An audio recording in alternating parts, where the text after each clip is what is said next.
Mata adalah panglima hati. Segala yang kita kerjakan adalah wujud misteri yang bergejolak dalam hati. Baik, buruk, kejam, pilu, sampai kisah ironis, semua akan kita kuak di sini, menembus mata batin. Di program ini kami akan mengundang orang-orang yang pernah ataupun masih melakukan tindakan di luar batas kewajaran. Dan malam hari ini, bintang tamu yang sudah ada di samping saya adalah Ayu Aulia. Ayu, selamat malam. Malam, Kak. Terima kasih sudah hadir di menembus mata batin. Iya. Kamu sejauh ini pernah punya pengalaman mistis nggak, Ayu? Ada beberapa sih, cuman yang paling masih terngiang-ngiang sampai sekarang itu ada satu cerita. Yaitu temen aku sendiri sih. Kenapa? Temen aku itu, dia bunuh diri. Oke. Serius. Terus bunuh diri karena berantem sama pacarnya. Terus udah berantem sama pacarnya, dia bunuh diri, nggak lama dia koma. Jadi dia nggak langsung meninggal. Pas di saat koma itu yang aku ngerasa mistis banget di dalam apartemen aku. Karena kita satu apartemen. Oke, ada kejadian apa saat Which itu? is satu tower tapi nggak satu apartemen. Jadi dia Beda sering... lantai, Iya beda lantai, unit. beda unit. Oke. Cuman dia kayak setiap hari main ke apart aku gitu. Main. Terus tiba-tiba singkat cerita pas dia lagi koma itu... Aduh jadi merinding. Ya pas dia lagi koma itu terus tiba-tiba dia kan ada bawa kacamata aku, pinjem. Terus dia pinjem kacamata aku, terus di situ aku belum tahu kalau dia meninggal. Terus merinding. Kenapa? Coba cerita tenang. Iya, jadi kacamata aku dipinjam sama dia, terus tiba-tiba, jadi ternyata dia pakai pada saat dia bunuh diri. Oke. Terus? Nah, terus tiba-tiba itu ada di meja apartemen aku. Padahal tadinya nggak ada di situ. Gak ada ya, emang dipinjem. Memang dia pinjem Nggak ada yang nganter? Nah itu dia, jadi sesaat sebelum dia meninggal, itu masih koma, aku tahu dia koma gitu. Dan aku tahu dia pakai kacamata aku gitu. Terus ada yang nelpon dari lobi bawah apartemen ke atas kan selalu. Mbak Ayu, ini ada temennya nih yang mau nganter kacamata. Temen yang mana? Aku bilang. Temen yang biasa. Hah? Mbak jangan disuruh naik, aku bilang. Itu maksudnya yang lagi di rumah sakit Nah, koma itu? aku langsung telepon dong ke teman-teman yang ada di sana kan, di rumah sakit. Gimana keadaannya udah sembuh ya? Kok dia antar kacamata ke rumah gue sih? Enggak, ini masih koma. Demi apa? Aku bilang, sumpah. Dan akhirnya nggak lama, 3 jam kemudian dikabarin bahwa innalillahi meninggal. Dan di situ aku langsung merinding. Terus 3 hari kemudian aku dimimpiin. Itu sering banget kejadian kayak tiba-tiba keran kamar mandi kebuka gitu. Terus aku kan emang orangnya penakut banget kan, penakut banget. Terus aku sampai nyuruh temen-temen tuh nginep gitu loh, banyak gitu. Nginep dong di tempat gue takut nih gitu kan.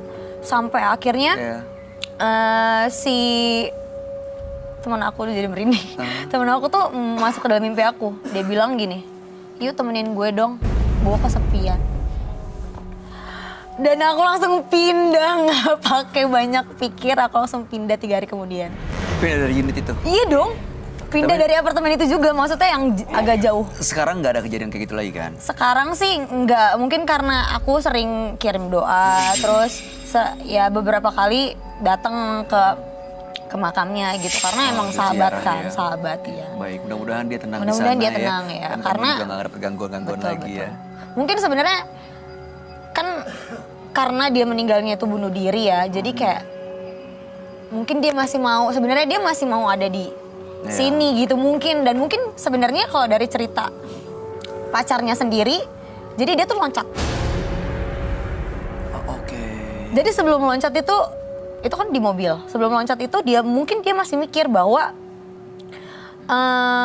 gue nggak akan kenapa-napa. Dan ternyata dia nggak nyangka. Ya karena ini udah ketiga kalinya dia begitu. Oke. Jadi mungkin dia pikir yang ketiga kali nggak kenapa-napa. Jadi ternyata kenapa-napa.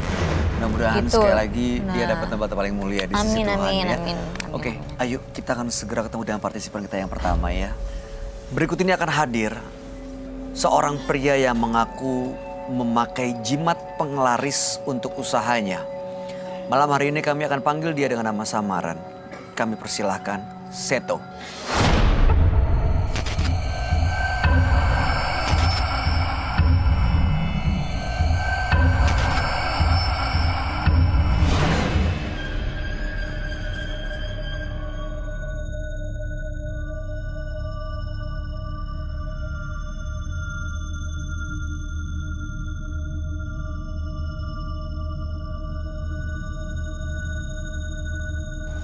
Selamat malam Mas Seto.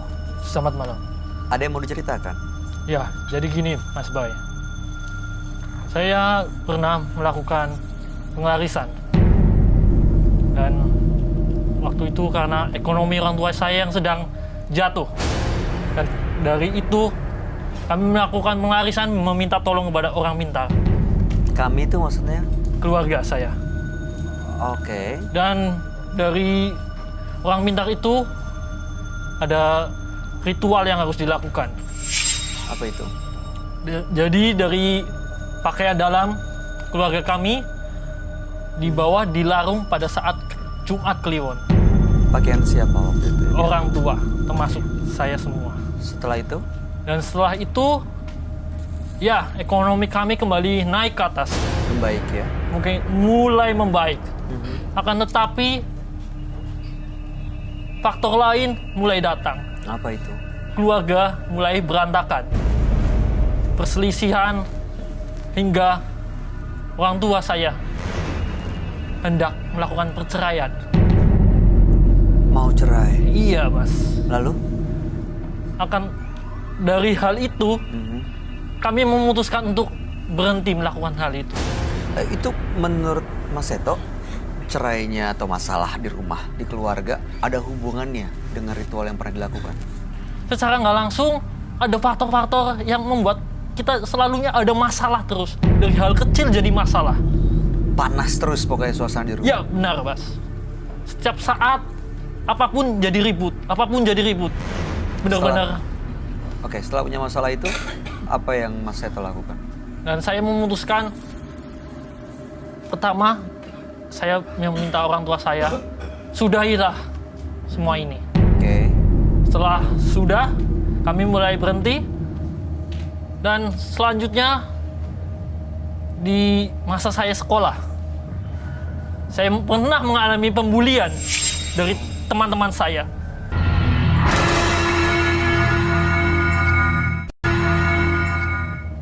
Di masa saya sekolah, saya pernah mengalami pembulian dari teman-teman saya. Dan dari itu, saya mulai menanam rasa dendam yang begitu dalam kepada mereka. Oke. Baik, jadi tujuannya datang ke sini untuk apa sebenarnya? Sebenarnya tujuan saya ke sini, saya ingin meminta Kak Roy untuk membuka penerawangan saya, karena saya ada yang masalah baru lagi sekarang yang saya alamin. Apa itu? Jadi saya hubungan sama wanita, perempuan, dia memang orang. Ya, dari cerita-cerita orang mempunyai ilmu yang tinggi, majisnya yang tinggi besar. Dan dari situ kedua orang tua saya tidak setuju dengan dia. Saya awal kenal sama dia itu di dunia maya, medsos. Kita mulai kenal. Setelah itu saya meminta nomor WA-nya dia, dikasih. Ya intinya Anda berhubungan lah ya. Berhubungan. Tapi orang tua nggak setuju. Nggak setuju. Terus? Setelah kita sikap menjalani, dia? akhirnya di bulan April, dia menceritakan ada yang deketin dia. Sakit hati? Saya mulai sakit hati, katanya mau menikahin dia. Terus? Setelah itu, di bulan selanjutnya, dia ingin cepet-cepet ketemu saya. Untuk apa? Ya, mungkin karena rasa, dia bilangnya alibinya dia kangen atau gimana. Setelah ketemu, kita... Anehnya, 1 minggu kemudian, dia mulai mual-mual. Hamil? Ya, dia mengakunya 3 minggu kemudian dia mengatakan hamil dan dia keguguran karena dia kecelakaan. Dan yang saya heran itu apakah anak saya atau bukan itu? Baik, jadi sebenarnya Anda ingin tahu Anda diguna-guna atau enggak? Ada Iya. hubungannya dengan waktu Anda pernah datang ke dukun masa lalu atau Benar. enggak waktu menggunakan penglaris itu ya? Iya. Baik, kami akan ajak Anda Mas Seto untuk langsung bertemu dengan sahabat kami. Dia adalah seorang indigo. Kami persilahkan Roy Kiyoshi.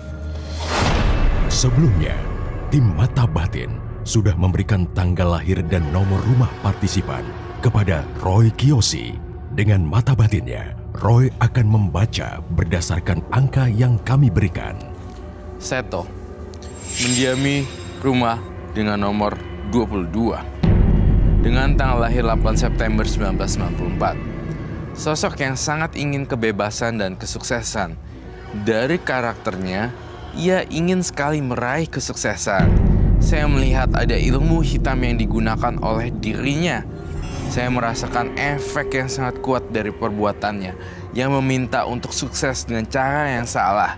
Selain itu, kini ia harus menanggung semua karena perbuatannya. Saya melihat sosok kakek berjanggut merah dan tua sekali, menyeramkan dan horor.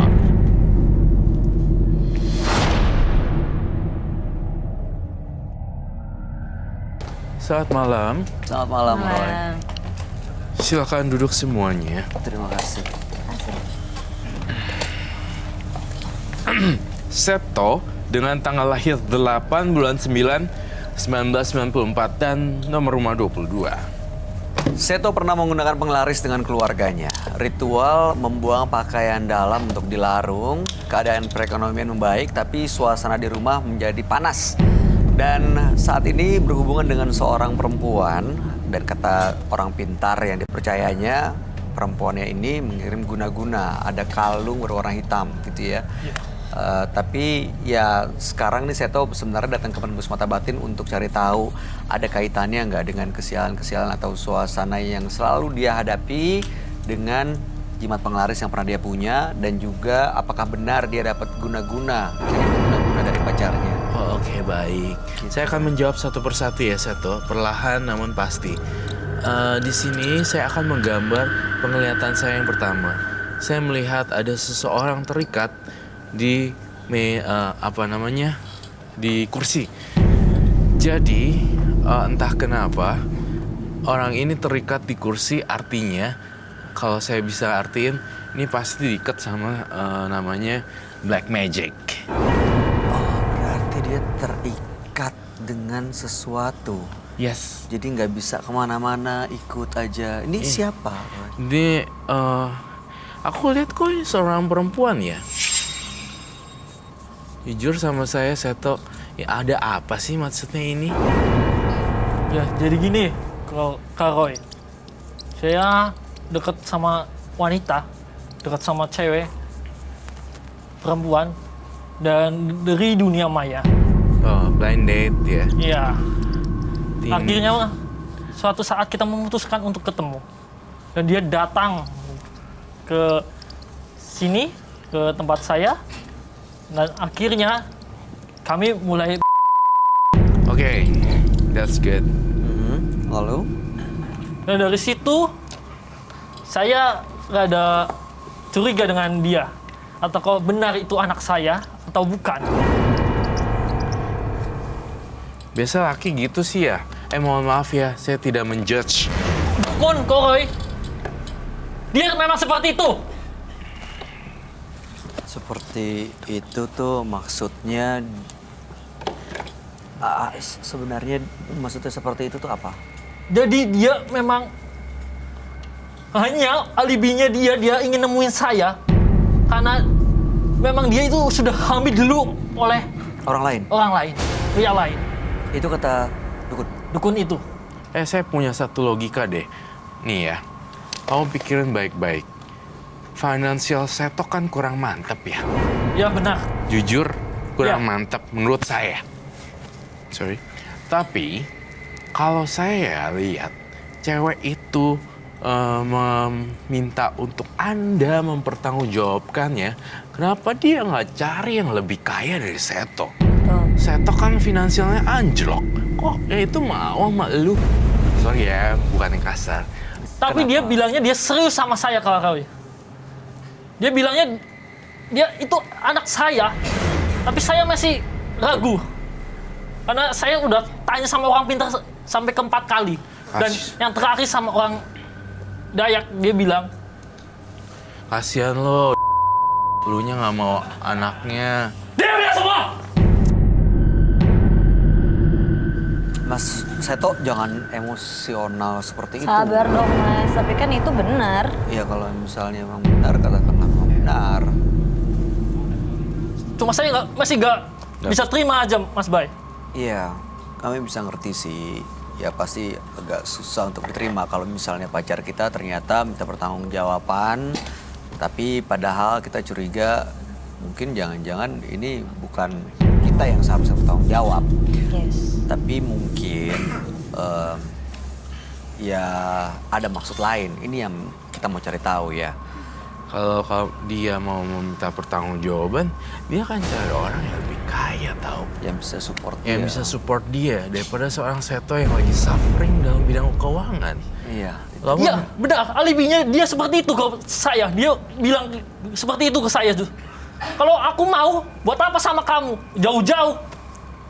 Kenapa? Kalau aku mau yang dekat saja, nggak usah yang jauh-jauh seperti ini sama kamu. Kamu punya apa? Dia seperti itu bilang ke saya. Dan itu yang buat saya ragu. logikanya kayak gitu ya. Iya. Kalau aku sih jadi cewek gitu. Oh jadi misalnya nih posisinya kebalik. Kamu yang jadi perempuannya lalu kamu yang hamil. Oke. Untuk dia gak? Kalau dia yang hamilin, Yes. nggak mau sih dia hamilin. Bingung ya. Kayaknya kalau aku sih Dengan karakter mendingan dia. iya, mendingan cari yang finansialnya lebih oke lah. Iyalah. Iya dong. Ya iyalah. Tapi ini saya sakit hati. Iya, sabar Mas Seto. Ya, Gak maju! Cek! Maju! ya Mas Seto. Mas Seto sabar bisa dikendalikan. Sabar. Roy, Yes. dia pernah bilang menggunakan penglaris waktu pertama kali dia ke dukun. Iya. Nah, biasanya sepanjang kita pernah ketemu dengan partisipan yang menggunakan penglaris, biasa justru malah diikuti dengan sosok gaib. Bener sekali dan tepat sekali. Biasanya diikuti oleh sosok gaib dan bahkan mempengaruhi emosinya tanpa secara sadar. Oh, emosinya ini pengaruh sosok gaib. Betul. Ya benar, saya Jadi merasakan itu temperamen Mas ya Bay. Kak ya. Jadi temperamen. Di kerjaan saya, tiba-tiba saya baru sama pertama kali ngalamin barang-barang jatuh sendiri, tiba-tiba mati lampu, dan yang setelah saya bersama dia, saya kecelakaan. Tuh sini. Itu apa, Mas? Ya ntar kamu lihat sendiri dong artinya apa. Coba lihat dulu. Seorang wanita Terbelenggu, terbelenggu, terikat. Jadi seorang wanita ini menggantungkan harapan pada Seto. Kemudian dia seperti terbelenggu, nggak tahu mesti ngapain. Gue mau bunuh diri, apa gue mau hidupin anak gue, gitu Oh, loh. kondisinya hamil. Iya. Jadi, aduh gue mau bunuh diri aja deh kok kayak gini. Gue nggak mau nih. Apa gue harus bunuh diri ya? Gitu. Oke. Nah ini jawabannya sama Seto. Mesti di ngomongin empat mata sama Setonya. Jadi nggak bisa gebrak-gebrak emosional. Ini kan perempuan ya. Perempuan itu perempuan tuh lebih sensitif daripada pria loh. Ini kan wanita tuh punya perasaan yang traumatik. Ya, trauma ya. Sensitif gitu. Tapi saya udah coba menemui dia, tapi dia selalu tidak mau. Sampai ke waktu itu, sampai 3 hari nggak ada kabar sama sekali dari dia, Mas Bay. Aku boleh ngomong nggak? Silakan. Mungkin ya, ini kan aku cewek nih ya. Mungkin dia takut, kenapa kamu kan emosional. Iya. Dia pasti mikir, nggak mau, nanti juga gue dimarah-marahin sama dia, males gitu. Jangan asal tahu ya. Loh, Dia cuma aku nyampein cuma pendapatnya loh. menyampaikan aja, karena aku Sebagai perempuan perasaan. gitu. Sebagai perempuan. Bisa ngerasain tentu. Gitu loh, karena kalau aku digituin cowok juga aku nggak mau lah. Iya. Gitu. Kasarin seperti itu Iya. mana ada yang mau. Tapi aku serius, Roy, sama dia, Mas Bay. Saya cinta sama dia. Loh, kenapa nggak dinikahin Saya terbuka aja? sama dia. Kenapa dia? Just go serius ahead. loh, kenapa nggak Tapi dikawinin? saya ngerasanya dia masih tertutup sama saya. Dia masih banyak yang disembunyikan dari saya. Oh, gue ngerti, Bay. Mungkin gini, dia cinta sama ini, tapi dia nggak yakin tuh anaknya dia apa bukan gitu. Ya, salah satunya. Dan kedua, saya karena faktor tanya-tanya orang pintar seperti itu, katanya dia pakai susuk sampai 7. Benar.